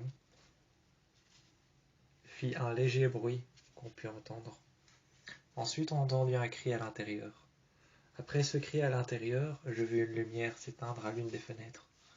Je suis rentré, tout comme Allison avec son arc juste devant elle, comme si elle pointait un fusil vers quelque chose, comme pour s'entraîner à tirer, avec son arc devant elle, ses flèches accrochées à sa cuisse, à sa jambe, ainsi qu'à son dos. 2 flèches qu'elle avait accrochées à sa ceinture sur le côté de sa cuisse, ainsi que son arc qu'elle avait dans le dos. Je pus voir ses flèches aussi, qu'elle avait tout le long de son dos. Elle avait des flèches que je pus apercevoir. Elle en prit une qu'elle mit à côté des 2 flèches qu'elle avait près de sa cuisse, pour être sûre d'en avoir 3, car elle tirait toujours par 3 coups. Elle tirait toujours par 3 coups, m'avait-elle dit. Elle retira ses gants, et elle les posa sur une table à côté. Elle avançait toujours et elle tenait son arc. Je pus la voir s'étirer avant de tirer, passant sa main sur son dos. Je pus la voir s'étirer. Derrière moi, il y avait Styles, avec sa clé, qui était en train pour le moins d'entrer tout comme nous, mais incertain de ce qu'il allait voir, il regardait tout de même autour de lui. Et autour de lui, il s'avère que rien ne lui paraissait anormal. C'est alors qu'on put entendre un rugissement. Tout comme Allison, il déposa ses clés sur le côté d'une table. Sur le coin d'une table en contrebas, il déposa ses clés. On put entendre, dans la cuisine, un rugissement. J'ai aperçu sur le côté d'un mur, j'ai aperçu une trace de griffe, de laquelle j'ai récupéré une griffe, qui paraissait pour le moins intacte. Ensuite, nous sommes allés dans la cuisine. Allison reprit ses gants, et les remit tout de suite, un par un. Ensuite, elle prit une flèche, qu'elle reprit dans sa main, tout en gardant son arc chargé. Je pus apercevoir ma propre mère. Par le reflet des rideaux, j'aperçus ma propre mère par le reflet des rideaux, prisonnier des rideaux qui étaient fermés, qui touchaient le sol. Je pus la voir accroupie, grattant contre la fenêtre, griffant la fenêtre. Ce n'était pas des grattements, mais des griffures. Je pus la voir griffer la fenêtre, s'acharner contre la fenêtre, tout en laissant des impacts. Des coups, des traces de griffes. Je pus la voir s'acharner contre la fenêtre, crier, hurler. Et c'est alors qu'elle se tourna. Elle me fixa pendant un instant. Elle ne bougeait plus, elle avait gardé sa main et ses griffes contre la fenêtre. Elle ne bougeait plus, elle garda sa main et ses griffes contre la fenêtre. Elle les retira légèrement, et elle se retourna. Elle avait un lièvre mort en bouche. Elle était recouverte de sang. Elle avait un lièvre mort en bouche. Ensuite, comme pour dompter un animal, je me suis approché. J'ai essayé de ne pas lui faire peur, essayé de faire en sorte qu'elle ne prenne pas peur. Je me suis approché, et tout du moins, je l'ai vue grogner. Je me suis approché, je me suis dit qu'une approche serait peut-être plus simple si j'avais mes yeux rouges. C'est ensuite que je suis parti. Je suis revenu, et j'ai regardé. Je suis parti, je suis revenu, et je l'ai regardé. J'empoignais un couteau, un couteau tout de même. Tout de même, pour être sûr de me protéger, j'empoignais un couteau que j'avais trouvé dans la cuisine. Je le tenais, la lame vers le haut, pointée vers ma mère, et j'avançais, prisonnier des rideaux qui touchaient le bas-fond du sol, prisonnier des rideaux qui touchaient le bas-fond du sol. Je pus la voir, j'ouvris les rideaux. Elle avait lâché le gibier qu'elle avait en bouche. Elle lâcha le gibier qu'elle avait en bouche, et ensuite, elle partit tout en courant à côté de moi, sans même faire attention ou sans même crier gare au fait qu'il y avait Styles avec moi, qu'il y avait Lydia, qu'il y avait Alison avec son arc, sans même prêter attention à nous tous. Je pus voir ma mère partir en haut, courir dans les escaliers, laissant une trace de sang derrière elle. Je pus la voir arriver, et ensuite, Théo entra en charge dans la maison. Théo entra en charge dans la maison et commença à dire « Putain, mais quel bordel !» Je l'ai regardé comme si je ne comprenais pas. Je l'ai regardé comme si je ne comprenais pas, comme si je ne comprenais pas pourquoi il avait dit ça. C'est alors que j'ai regardé autour de moi, après sa réflexion. J'ai vu des traces de griffures, des rideaux arrachés, des rideaux qui étaient tombés, et même parfois des vitres cassées. J'ai vu des traces de mains et de saignements partout. J'ai vu une télé brisée et j'ai même vu un fauteuil arraché, retourné sur le flanc. J'ai regardé, toute ma maison était dévorée et déchiquetée, acharnée les unes contre les autres. Je pouvais voir des cadres qui étaient acharnés les uns contre les autres, des photos de famille qui étaient déformées par les griffes. Le sang qui avait repeint les murs, je pus voir la terre à l'intérieur et le fauteuil déchiré, tout comme le canapé qui était retourné sur le flanc. Je pus apercevoir l'intérieur du salon qui était déchiqueté. Le tapis qui autour de moi était recouvert de sang, de terre et qui avait été déchiqueté par les griffes. C'était surprenant de voir à quel point j'aurais pu être aveugle en rentrant dans ma propre maison. Tellement cela me paraissait normal de rentrer dans ma propre maison, j'en avais été aveugle de reprendre en cause chaque petit détail qu'avait laissé ma mère derrière elle. Je la voyais, dans le frigo, rugir, grogner et griffer les parois à l'intérieur. Je pus la voir debout, griffer, hurler, grogner, laissant des griffes et des traces du sang et de la terre à l'intérieur du frigo. Elle essayait de creuser un passage décemment à l'intérieur du frigo, laissant derrière elle une nuée de sang, et une nuée de terre, des empreintes qu'on suivit jusqu'à la cuisine, sur lequel il y avait un tas de couteaux par terre, la pointe vers le bas. Ces couteaux qui étaient par terre, du long de la lame jusqu'au manche, se dressait une orgie de sang. Du long de la lame jusqu'au manche se dressait une orgie de sang. Je pus remarquer Allison, qui s'était accroupie, en mettant ses gants, en prenant son arc, qu'elle passait le long de son dos, et qui par la suite, elle laissa accrocher à sa poitrine. Elle laissa accrocher à sa poitrine son arc, ainsi que 2 flèches qui étaient à sa cuisse, accrochées à sa ceinture.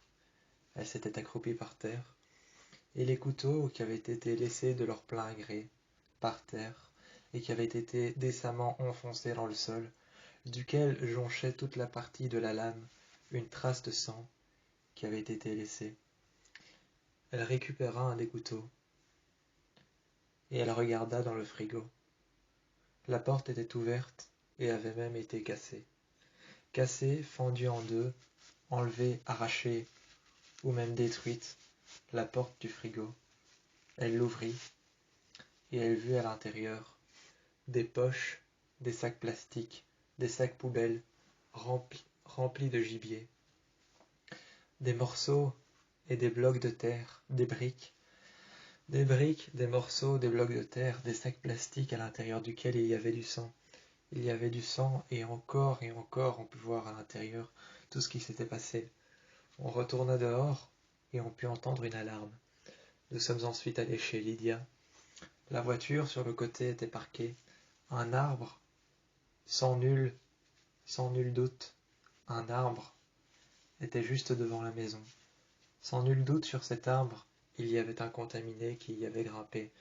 On a pu voir des traces de griffures tout le long, des traces d'accrochage, ainsi que même des traces de sang qui jonchaient l'arbre, depuis la cime de l'arbre jusqu'aux racines qui étaient enfoncées dans le sol. Jusqu'aux racines qui étaient enfoncées dans le sol, qu'on put voir aussi dépasser, qui avaient été arrachées par la seule force d'un membre.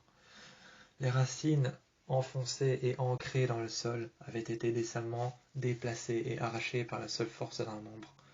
Des traces de griffures sur le gazon entièrement retourné, des macabées ainsi que des macabées, des sacs de sang ainsi que des briques, des pierres ou même encore de la terre avaient été enfermées dans les trous. On put voir une seule lumière allumée. Sur le haut de la toute première fenêtre, une seule lumière était allumée. On est monté, il y avait un cadavre d'un contaminé par terre, dans lequel des rats s'étaient réfugiés dans leur corps. On l'avait récupéré et on l'avait enfermé dans le trou qu'avait creusé un contaminé sur le jardin de Lydia. On était rentré à l'intérieur, la maison était dévastée. La maison était dévastée et je pus voir Allison, qui elle-même était surprise, car pour moi, à sa surprise, à sa propre surprise, à elle-même, pour moi ça me surprenait assez, car elle avait déjà vu la même chose chez moi. Elle était entrée chez Lydia, et elle vit l'entièreté des murs couverts de sang. Elle vit la cuisine, recouverte d'un marbre blanc, sur lequel il y avait de la terre, et une personne qui était décemment allongée, tenant fermement un couteau en main. On avait été dehors, regardant la piscine. Il y avait la piscine dehors qu'on avait regardée, et soudainement, la piscine qui paraissait si claire et allumée, cette piscine qui paraissait si pure, claire et allumée, qui sentait encore le chlore, c'est en allumant la lumière que je pus apercevoir que l'une des parties de la piscine était recouverte de sang. Le sang vint à se mélanger à l'eau, et nous sommes dessus de rentrer après avoir vu 3 cadavres qui flottaient à la surface de l'eau. Lydia eut une vision. Où elle se vit entrer dans l'obscurité et les natives ainsi que les limbes de la forêt. Elle se vit entrer dans les limbes de la forêt, ou autre part appelées les natives. Les natives étaient les limbes de la forêt, l'endroit le plus sombre. Elle se vit entrer dans les natifs de la forêt. Et ensuite, elle vit un sac bouger. Elle vit un sac qui, de l'intérieur, on avait l'impression qu'il bougeait. Ce sac qu'elle vit bouger, elle l'ouvrit. Il y avait un enfant qui pleurait à l'intérieur. C'était donc la raison pour laquelle le sac avait bougé. Elle récupéra l'enfant qu'elle posa sur le côté, et ce jeune enfant se mit à pleurer dans un drap gris, sur lequel Lydia mit ensuite le jeune enfant sur ce drap gris. Elle enveloppa l'enfant et elle le couva avec un drap rouge qu'elle trouva sur le côté, un drap déchiré et un drap bleu qu'elle trouva sur le côté. Elle le posa ensuite, et par la suite, elle le récupéra et elle le mit sur son dos. Elle le garda près d'elle, et elle eut cette vision d'une femme dont son enfant avait été arraché. Encore enceinte, on pouvait voir que cette femme dont son enfant avait été arraché avait été laissée seule dans la forêt, dans un drap déchiré, à côté de plusieurs cassettes vidéo, sur lesquelles se trouvaient des images de meurtre. Mais seulement ces images de meurtre étaient toutes celles que nous avions vues dans les maisons. Ensuite, nous sommes rentrés chez Styles. Son père était encore prisonnier de sa propre maison. Et quelque part par terre, plus tard, nous avons vu un fusil. Styles le récupéra et dit tout de suite, sans même hésiter une seconde, il dit alors tout de suite que c'était celui de son père, car son père avait gravé son nom, son initiale, sur le manche. Il le récupéra, et il cria à Scott, éperdument apeuré, il cria à Scott qu'il fallait absolument retrouver son père, car il ne voulait pas perdre un second parent, tout comme il avait perdu sa mère. Il avait peur de ne plus retrouver son père. Il récupéra son fusil et essaya de faire tout pareil, tout comme Scott, tout comme Allison. Il essaya de faire tout pareil, tenant le fusil, le doigt sur la gâchette. Il était sûr de pouvoir se défendre, même s'il ne savait pas encore tirer avec un fusil. Il était sûr de pouvoir se défendre. Ensuite, Théo, qui était entré, montra à Styles comment ça se faisait. Il montra à Styles comment ça se faisait, comment est-ce qu'on tenait un flingue. Par la suite, il montra à Styles comment est-ce qu'on tenait un flingue, comment est-ce que ça se faisait, comment est-ce qu'on tirait, comment est-ce qu'on tenait un flingue correctement. Il lui montra et il lui dit le doigt pas sur la gâchette, devant juste au-dessus, et le poignet bien relevé, les épaules droites, et tu tires.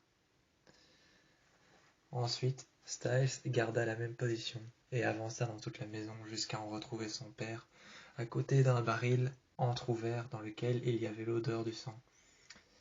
Il y avait l'odeur du sang. Dans ce baril, il y avait un corps, recouvert de sang, d'une femme encore vivante. C'est alors que Théo ouvrit le baril, vit cette femme encore vivante, mais qui s'était décemment noyée à l'intérieur de son propre sang. Le sang de 3 victimes avait été laissé à l'intérieur de ce baril. Il était rempli à ras-bord, et une femme avait été décemment noyée dans le sang de ses propres victimes. Elle s'était enfermée dans le sang de ses propres victimes. Dans ce baril, elle s'était noyée. On put voir sa tête sur le côté, ses cheveux qui étaient couverts de terre et de sang, son corps qui était intact mais recouvert du propre sang de ses victimes. Elle pencha la tête, elle ouvrit les yeux, mais elle était morte. Chaque alvéole pulmonaire avait été noyée dans du sang. Elle ne respirait plus. Et Scott referma alors le baril en tenant les mains de Théo. Il referma le baril en lui disant que c'était trop tard, car il n'entendit plus son cœur battre. Il n'entendait plus son cœur battre. Il lui disait que c'était trop tard. Théo, qui avait refermé le baril, tout comme Scott qui tenait ses mains et qui referma le baril, lui dit que c'était trop tard. Styles retrouva son père dans la cave, qui s'était enfermé quelque part. Quelque part dans la cave, un endroit dans lequel il s'était enfermé. Il le retrouva. Il le prit dans ses bras, lui disant qu'il avait peur qu'il avait disparu. Il avait peur qu'il avait disparu, ou même pire, voir qu'il était mort. Il le retrouva et le prit dans ses bras, accroupi par terre près de lui. Il se releva. Il dégaina son arme et Styles lui repassa son arme. C'est alors une personne, un enragé, un souillé, ou encore un contaminé. On les appelait les souillés, les contaminés ou les enragés. Il nous est apparu, il nous a vus, il nous a regardés. On l'a regardé, il nous a fixés un instant, tenant en main un membre humain, avec du sang sur la bouche, tenant en main un membre humain, un doigt, plus clairement il tenait un doigt, un majeur en main. Il nous regardait, on le regardait, on a entendu derrière nous les lampes cligner et clignoter encore. Les lampes derrière nous qui s'éteignaient et qui se rallumaient, qui clignotaient, qui clignaient. On pouvait voir derrière nous le flash des lampes qui clignotaient, qui clignaient. On put voir aussi le flash de l'électricité derrière nous se refléter à travers un miroir qu'il y avait dehors qui était cassé. C'était le compteur électrique qui n'arrêtait pas de sauter et de faire des étincelles. On est sorti, et soudainement le compteur électrique arriva à bout. Le compteur électrique arriva à bout, et Allison prit son arc, dégaina une flèche qu'elle avait sur le côté, la prit, la chargea. Avec un briquet que détenait Théo, elle le prit alors dans sa main. Un briquet à gaz. Elle alluma la flèche. La pointe de la flèche prit feu. Elle alluma la flèche et elle tira sur la maison. Elle tira sur la maison avec son arc à flèche, avec sa flèche qui avait pris feu grâce au briquet de Théo, un briquet à gaz. Elle tira à l'intérieur de la maison, ce qui fit exploser le compteur électrique. Le compteur électrique explosa à l'intérieur, tout comme la réserve à gaz qu'il y avait à l'intérieur prit feu. La maison qui prit feu à l'intérieur brûla chaque meuble, chaque rideau, chaque pièce. Bien avant cela, évidemment, Styles avait sorti son père des décombres, et c'est alors que tous deux regardaient leur maison brûler. Vint ensuite la maison de Lydia, celle qui avait été la plus endommagée. C'est par la suite qu'on put apercevoir un bunker sur le côté, qui avait été placé directement dans le jardin de Lydia.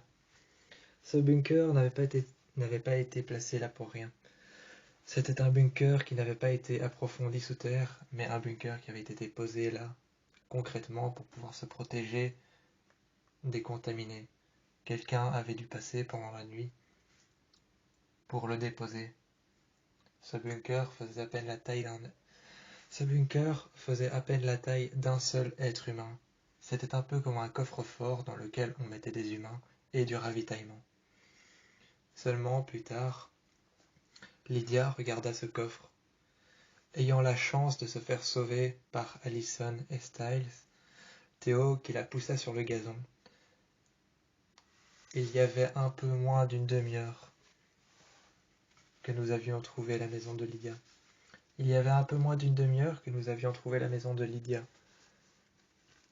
Et si Théo n'avait pas intervenu, poussant Lydia sur le gazon, afin de ne pas se faire écraser par une voiture qui était en train d'arriver, si Styles n'avait pas prévenu Scott, si Allison n'avait pas lancé une flèche qu'elle avait sur elle, sur la voiture et sur le conducteur ne se serait pas arrêté et aurait tout simplement tué Lydia d'un impact choquant qui aurait pu prévenir les autres contaminés de sortir de là où ils étaient. Les contaminés étaient attirés par les accidents, par les chocs violents. C'est alors que Lydia avait été sauvée. Styles se mit alors à lui sourire, lui prit la main, et Lydia, elle, se mit alors près de Théo et Styles, lui, se mit à côté de Lydia. Lydia regarda Styles et lui dit tout simplement « Merci ». Un simple baiser sur les lèvres, un simple regard suffisait à Styles pour un remerciement. Lydia continua à suivre Allison, qui elle-même suivait Scott. Tous deux, ils se réfugièrent à l'intérieur de la maison de Scott qui avait été la moins endommagée. Il mit ensuite la voiture sur le côté, sur le parking, et ils marchèrent jusqu'à la maison de Allison. Allison retira ses gants, déposa son arc juste devant la fenêtre, sur le gazon, déposa ses flèches et rentra désarmée à l'intérieur de sa propre maison. Elle savait qu'elle avait affaire à son père, ou probablement peut-être à Kate. Elle savait qu'elle avait affaire à Kate, ou probablement peut-être à son père. Donc elle n'avait rien à craindre, elle déposa ses gants qu'elle retira. Sur le sable, sur la terre, et même sur l'herbe qu'il y avait dehors, sur le jardin qui avait été retourné, qui avait été déterré, griffé et qui avait été acharné, sur lequel un contaminé s'était acharné sur son jardin, qui avait été complètement retourné.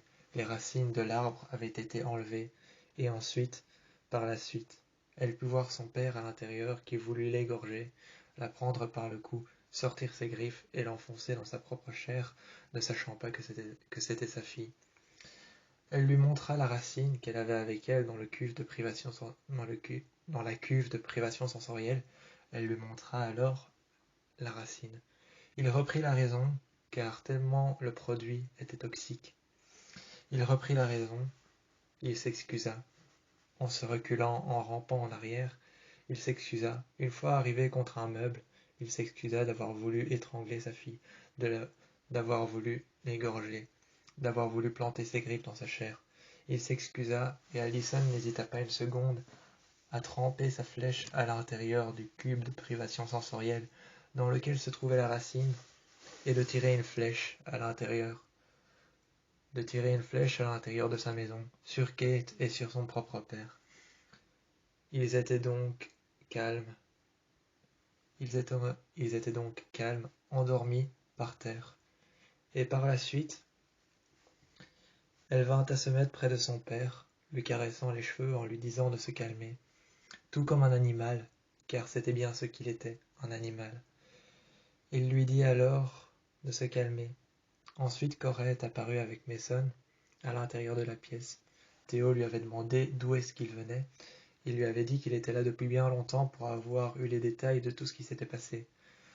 Pour avoir eu tous les détails de ce qui s'était passé, il avait dit qu'il était là depuis bien longtemps avec Mason, pour avoir vu tout ce qui s'était passé, même lorsqu'il n'était pas là et que lorsque les contaminés ont envahi la maison de Lydia, de Scott et de Allison. Ils étaient là, ils étaient restés sans bouger, invisibles aux yeux des contaminés. Invisibles aux yeux des contaminés, ils étaient restés là, sans bouger pour pouvoir savoir ce qui s'était passé. Mason avait raconté pendant assez longtemps pour pouvoir savoir ce qui s'était passé. Et pendant ce temps-là, Mason avait raconté pendant assez longtemps pour pouvoir savoir ce qui s'était passé. Tandis que Corey, lui, s'était endormi de fatigue.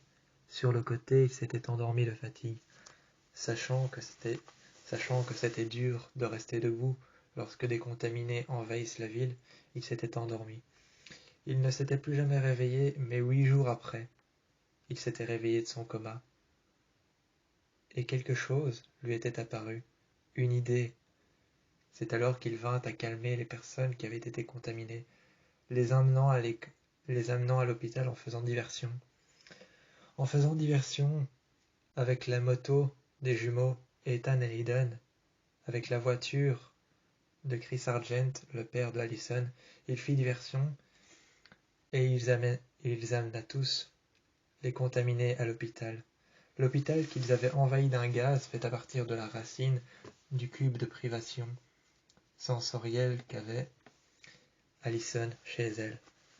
Ce gaz avait été fait à partir de ce cube de privation sensorielle et de cette racine. Ayant fait diversion, ils avaient amené chaque contaminé dans l'hôpital et lâché le gaz à l'intérieur des couloirs. Tout était fini, et alors, il se réveilla de son coma, tout comme nous. 8 jours avant, Théo était passé voir à l'hôpital avec Mélissa, lui demandant s'il pouvait. Théo était passé voir à l'hôpital Corey, qui était dans le coma depuis 8 jours, depuis le jour où Styles a sorti son père des décombres de la maison, bien avant qu'elle prenne feu. Bien avant qu'elle prenne feu, Styles avait sorti son père des décombres. Il était plus que content. Il était plus que content d'avoir sorti son père des décombres, car il ne voulait pas qu'il meure. Il a déjà perdu sa mère quand il était petit, à cause d'une maladie dont il ne connaissait même pas l'existence. Sachant que même lui ignorait l'existence de cette maladie et que même sa mère ne savait pas qu'elle était encore malade, le jour où il l'a appris et lorsqu'il était tout jeune. C'est alors que Théo, qui était venu voir avec Allison en demandant s'il pouvait, à Mélissa, venant voir Corey qui était dans le coma, entouré de défibrillateurs, de machines qui laissaient passer des tubes en intraveineuse, laissant passer sur son bras un tube en intraveineuse, une seringue qui était pointée dans ses veines, sur le dessus de ses mains qui étaient le long de son corps qui était comme éteint sur un lit d'hôpital, une machine sur le côté qui calculait sa respiration, son taux de respiration, son taux de battement de cœur et de fluctuation. Son taux de fluctuation de battement de cœur par minute et de respiration. Cette machine calculait tout. À côté de lui, une autre machine qui calculait les battements de cœur par minute, sachant qu'il était toujours en vie, mais Son était quand même à côté du lit. Allongé sur lui, il regardait Corey, éteint, qui ne parlait pas, qui ne bougeait pas. La seule chose qu'il faisait, c'était respirer.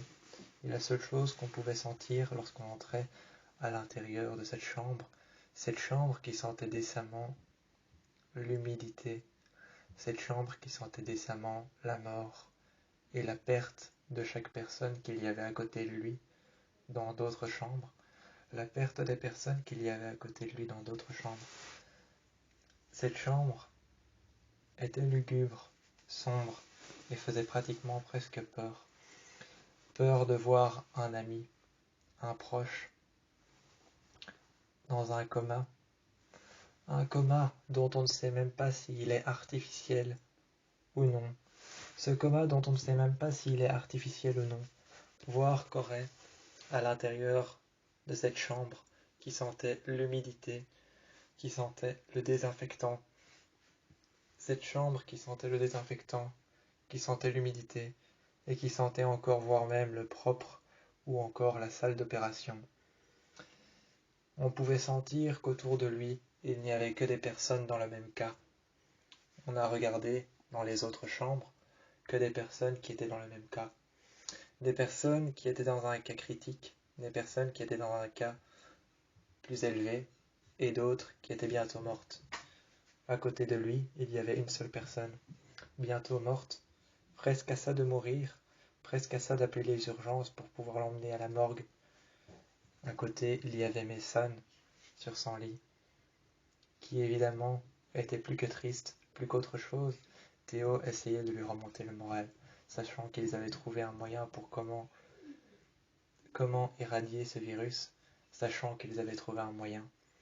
Il lui remontait le moral, en lui disant tout simplement et en lui montrant le cube de privation sensorielle avec la racine à l'intérieur qui poussait le long des parois, lui disant qu'à l'intérieur de ce cube de privation sensorielle, il y avait un produit qui émanait chaque racine et chaque petite fluctuation à l'intérieur qu'il y avait.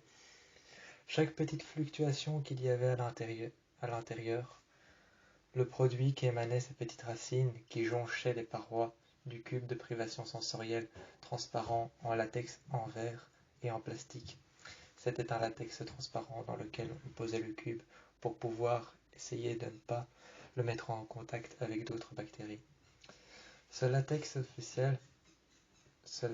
spécial avait un contact physique avec le cube. Ce cube avait un contact physique avec le latex qui protégeait l'intérieur de la racine. Ce latex était chargé de chauffer à température exacte. Il était chargé de chauffer à la température exacte la racine. Il lui expliqua ça dans les moindres détails, comme quoi le latex qu'on mettait autour, qui était une sorte de poche que l'on mettait autour du cube, était chargé de chauffer la racine pour la garder dans un environnement stable. Pour la garder dans un environnement tropical stable, on avait chargé le latex, cette poche de latex qui était autour du cube, de garder un environnement stable et un environnement agricole stable pour la racine.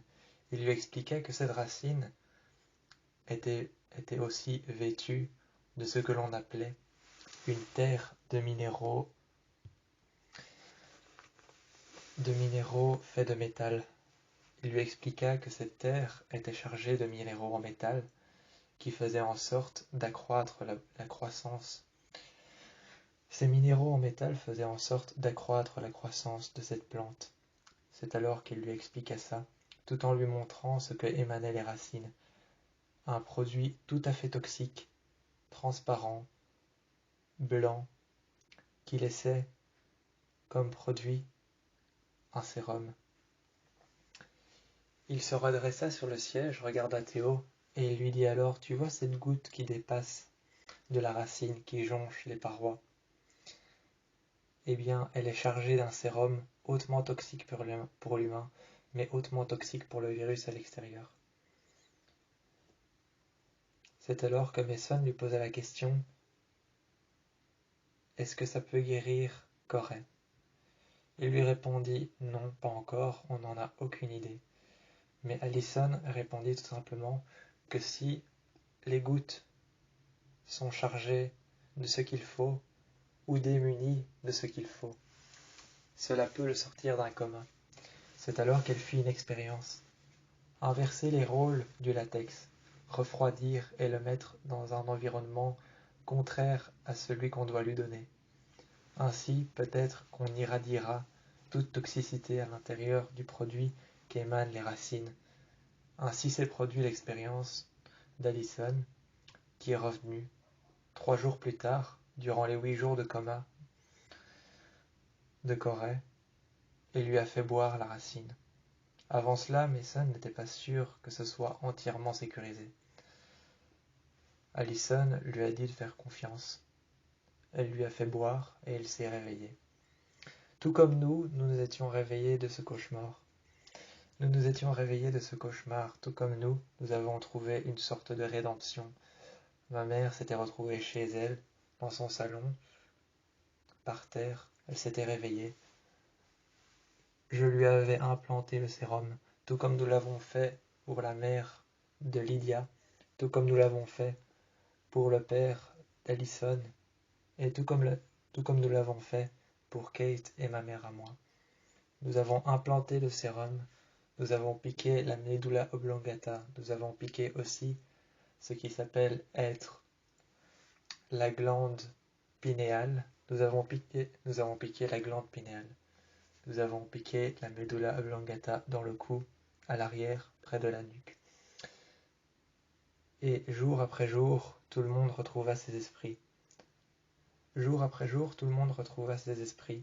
Et en un quart d'heure, le père de Allison, Kate, ainsi que ma mère et la mère de Lydia, avaient tous retrouvé leurs esprits en un quart d'heure. Nous leur avons laissé le doute. Nous leur avons laissé le doute, car lorsqu'ils se sont réveillés, nous leur avons laissé le bénéfice du doute, de douter de ce qui s'était passé. Pour certains, c'était vrai, pour certains, c'était faux, et pour d'autres, rien ne s'était jamais passé. Car, pour certains, mais cela dépendait de la personne, Pour certains, cela dépendait de la personne, cela avait des effets secondaires amnésiques. Nous leur avons raconté, mais pour certains, c'était le bénéfice du doute qui avait été laissé. Certains croyaient en ce qu'on avait raconté, et certains n'y croyaient pas. On leur laissait le choix. Soit ils y croyaient pas, soit ils y croyaient. Ma mère n'y croyait pas, alors je n'ai pas forcé. Je lui ai dit que si elle n'y croyait pas, elle n'y croyait pas. Moi, je savais décemment ce que j'avais vu. La mère de Lydia n'y croyait pas non plus. Seulement, je savais ce que j'avais vu. Et donc, c'est comme ça que ce virus a pu disparaître, grâce à une simple racine toxique que gardait le père de Allison dans son repère et dans son armurerie. Styles a conduit Allison chez Kate et chez son père. Ensuite, il m'a conduit chez moi, près de ma mère. Et puis par la suite, il a conduit Lydia chez elle. Nous sommes tous rentrés chez nous, et Théo est rentré chez lui avec son pick-up. Pour une fois, nous avions confiance en Théo. Le lendemain au lycée, lorsqu'il était à son casier, et que moi j'étais au mien, je me suis retourné vers Théo, qui avait l'air perdu. Il avait l'air perdu. Il avait peut-être encore le bénéfice du doute en tête de ce qui s'était passé. J'ai été le voir, et je lui ai dit qu'il avait regagné la confiance qu'il avait perdue par rapport à nous. Styles était toujours un peu mitigé à l'idée de lui redonner confiance, mais je lui ai quand même dit qu'il fallait lui redonner confiance après tout ce qu'il avait fait. Il avait participé au fait d'éradiquer cette chose, ce virus, donc je lui ai dit, on va peut-être lui laisser une chance. Ce qu'on a fait. Et c'est alors que plus tard en cours, plus tard dans les couloirs, plus tard en cours et plus tard dans les couloirs, nous avons marché jusqu'à l'extérieur, jusqu'à la porte extérieure. Et dehors, nous avons commencé à marcher jusqu'à la voiture de Styles. Nous sommes repartis et nous avons fait un pacte de confiance. À la colline qui submerge l'horizon de Beacon Hills, nous avons fait un pacte de confiance. Théo faisait décemment maintenant partie de notre meute.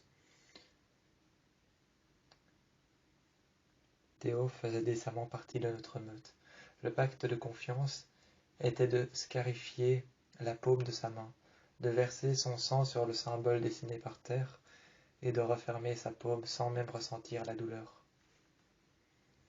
Ensuite, Lydia raconta une vision qu'elle avait eue 3 jours plus tôt, bien avant que Corey ne tombe dans le coma.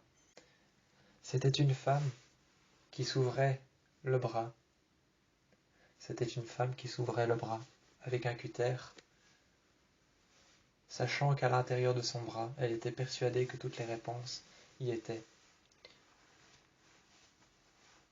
À vrai dire, Corey, qui s'était réveillé,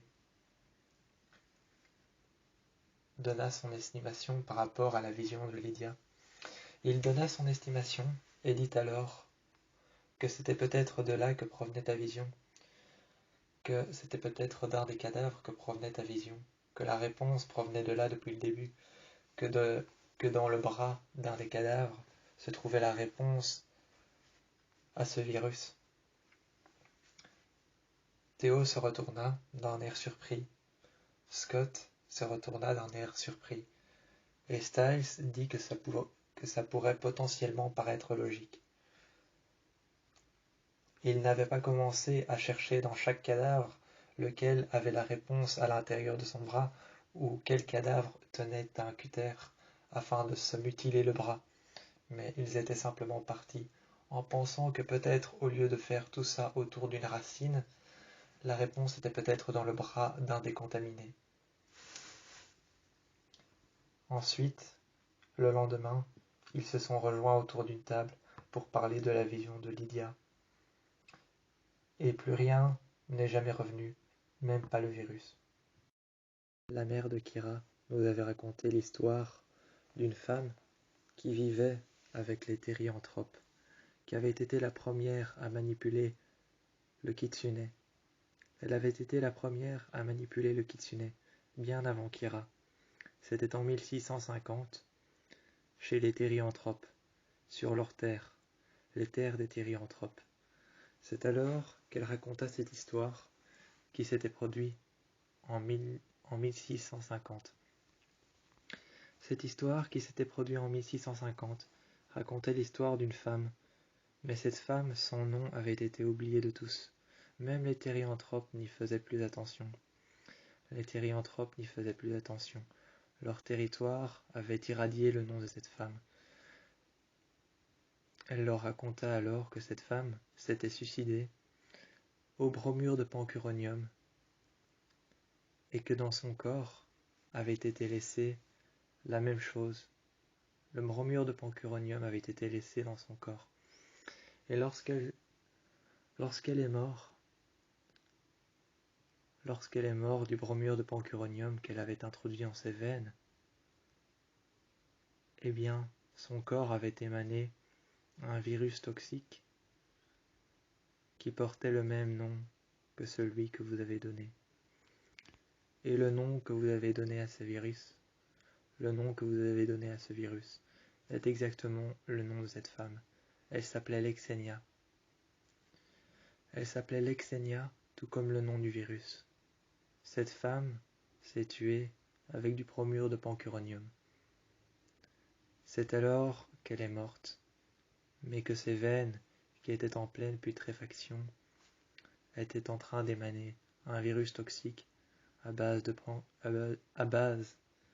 pancuronium, de son sang, de sa matière charnelle et de beaucoup d'autres produits. Après l'histoire de cette femme, racontée par la mère de Kira, en 1650 avait existé Lexenia, une jeune femme qui avait mis fin à ses jours, tout comme l'avait dit la mère de Kira.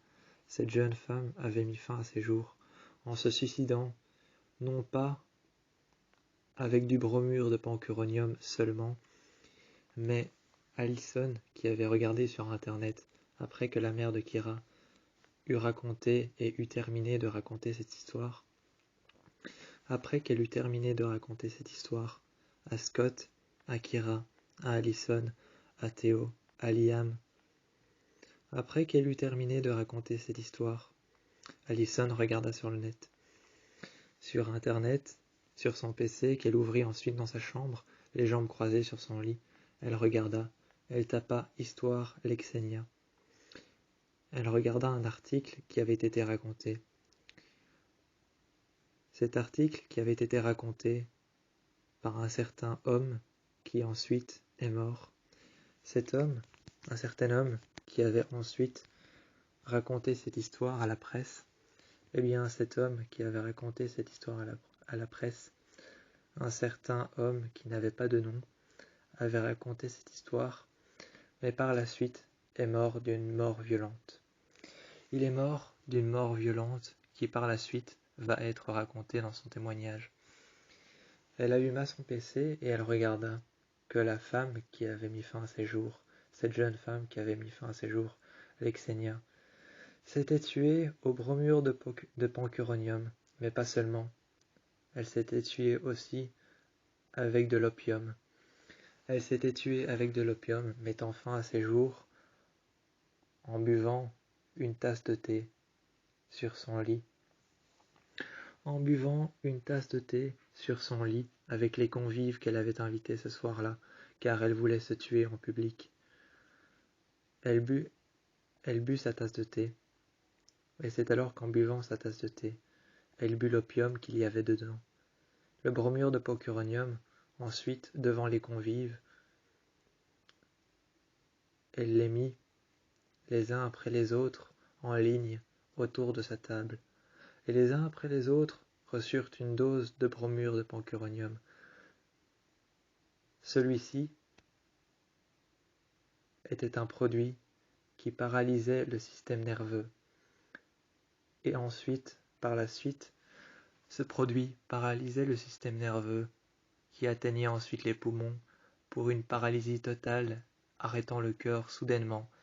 C'est alors qu'elle but l'opium dans son thé, qu'elle donna une seringue à chacun de ses convives, dont ces convives ont été forcés de s'enfoncer la seringue dans le bras, dont ces convives ont été forcés de se shooter à l'opium. Ces convives ont été forcés de se shooter à l'opium au bromure de pancuronium. C'est alors que cette histoire avait choqué Allison, qui avait appelé Scott. Cette histoire de cette femme qui avait tué tous ses convives au bromure de pancuronium, paralysant leur système nerveux, paralysant leurs poumons et arrêtant ainsi leur cœur, ainsi que elle qui s'était tuée en public avec de l'opium dans son thé. Cette histoire de Lexenia avait laissé pour mort son cadavre dans sa cuisine, qui avait encore la théière en main, pleine de thé. Depuis ce jour, son cadavre avait été laissé pour mort, mais l'opium et le bromure de pancuronium se sont mélangés avec son sang, s'émanant dans l'air, tel un produit toxique. Cela a créé le virus Lexenia. Après cette histoire, Allison décida alors de fermer son PC, d'éteindre toutes les fenêtres, d'éteindre son PC, et de fermer tous les onglets, toutes les recherches, et de les supprimer. Elle ferma son PC, et elle les laissa dans une boîte. Elle laissa dans une boîte son PC, la recharge. Toutes les recherches avaient été supprimées, les fenêtres ouvertes, les onglets, ce qu'elle avait recherché, les personnes, les victimes sur lesquelles elle avait fait des recherches.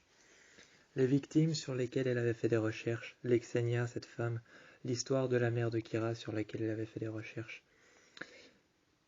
Elle perdut alors la perception de cette histoire, elle oublia tout, le virus, les personnes qui sont mortes.